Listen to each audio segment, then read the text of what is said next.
I'm running for Congress, and then I'm also working at the same time. So I am trying to be a husband, and fortunately our kids are grown, so I guess I have to be a father from long distance to the extent they need, but trying to devote myself to the service of the district. I think so.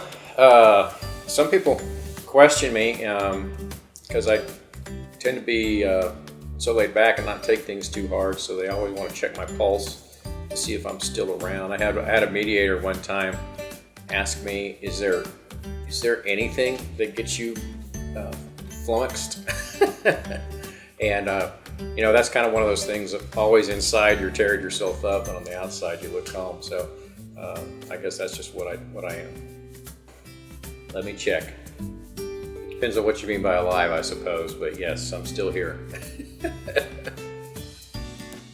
No, I am not related to Governor Hogg.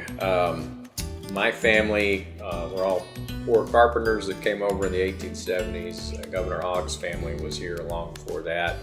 But I can say I've always admired and respected, and I have his biography, read his biography. Of course, there's bad with the good, as always with historical figures, but I've always been an advocate for correcting people anytime they want to tell me the story of Ima and Ura. There was an Ima Hogg, and she was a great philanthropist for the state of Texas, but there was no Ura, so just want to make that clear.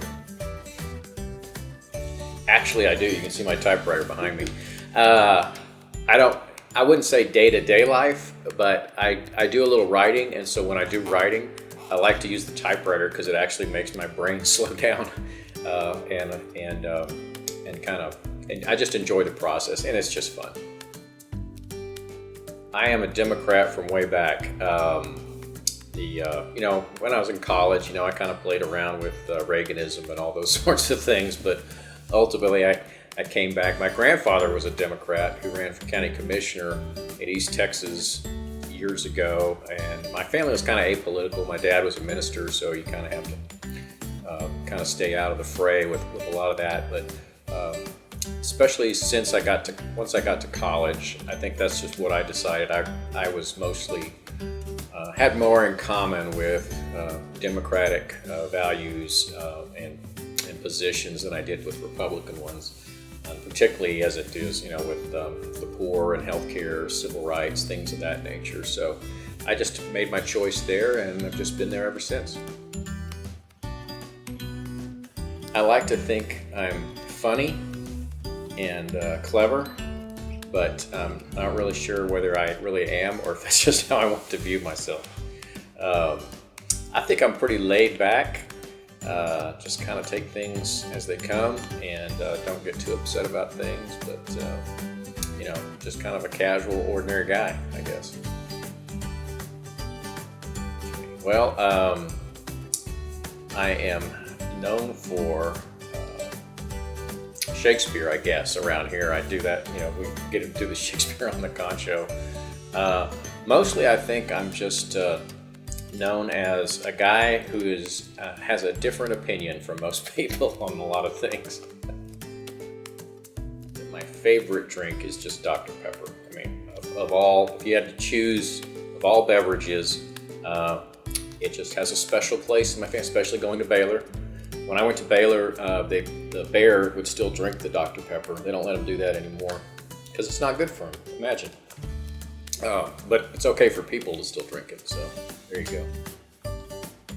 I would probably say a toss-up between ribs and barbecue chicken if it's done really well. And I do have to tell a story. My greatest barbecue memory, I would just have to say my favorite barbecue is my grandfather's. And although can't really say anything about it in comparison to others, but it was because he had this barbecue grill that was made out of battleship steel. He lived in Orange, Texas, and they built destroyers there during the war. And so one of the guys that had worked in the yard brought home all this steel, and they welded together this grill. Of course, by the time I was around, it was old and rusted, but they used it all the time. And I just used to joke that that was the only grill that could take a direct hit from an 18-pounder and survive. But it was just an awesome memory. is John, Jon, Mark, M-A-R-K, Hogg, H-O-G-G. It's not Jonathan, it's not Jonathan Marcus, it's not anything like that. So you can call me anything you want as long as you call me in time for dinner, is what they say. My favorite sport would probably be a toss-up for baseball or cricket. I grew up in Trinidad and Tobago, and so we played cricket as a kid, and I've always been interested in it. And then since the internet came on, now I can watch the games, and so I do like to watch those and just keep up with that. So, but baseball would probably be my favorite of the big sports in the U.S. Anything with a bat and a ball. I guess I like to run for Congress. I like to write. I like to play guitar, do some of those sorts of things. I like to travel. I love theater. In fact, with this pandemic, that's the thing that's driving me the craziest. I knew I wasn't going to be able to do any of that while I was running for Congress, but just the complete freedom that you get in being part of a show and being part of theater is just really liberating. There's several old John Wayne films that I really like. The Searchers is one of them.